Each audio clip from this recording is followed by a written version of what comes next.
Hello बच्चों, let's read the question. The question says that read the following statement and answer the question.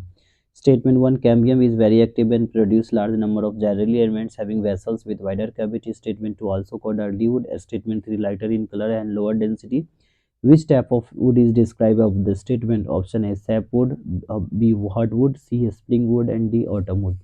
तो question ये कह रहा है कि इनमें से जो स्टेटमेंट 1 2 3 है इनमें किस वर्ड को डिस्क्राइब कर रहा है। तो सबसे पहले इस क्वेश्चन को समझने के लिए हम लोगों को एक की कॉन्सेप्ट समझना होगा, और हमारा जो की कॉन्सेप्ट है वो है वुड।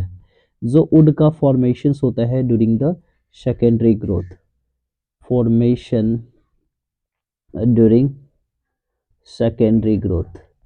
सेकेंडरी ग्रोथ के समय में क्या होता है, वुड का फॉर्मेशन करता है, और वुड के फॉर्मेशन के लिए जो जिम्मेदार होता है वो है वस्कुलर कैम्बियम। यानी वस्कुलर कैम्बियम की वजह से ही क्या होता है, वुड का फॉर्मेशन होता है। और जब वस्कुलर कैम्बियम का रैपिड एक्टिविटी यानी बहुत ज़्यादा तेज होता है तो बोल सकते हैं रैपिड एक्टिविटी ऑफ कैम्बियम। उसकी वजह से क्या होता है, जो वेसल्स होता है वो vessels are wider in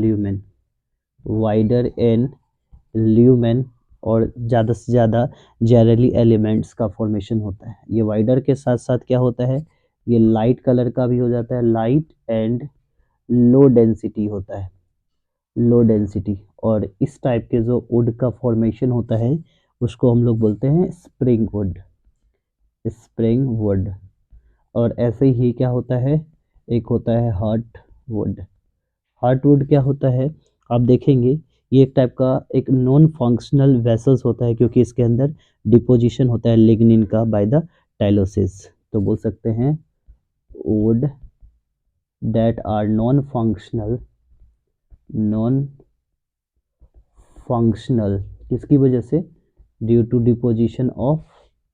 deposition of lignin के डिपोजिशन की वजह से क्या होता है, ये नॉन फंक्शनल हो जाता है। और ये कैसा अपेयर होता है, अपेयर डार्क, ये डार्क दिखता है और ज़्यादा डेंसिटी होता है, मोर डेंसिटी।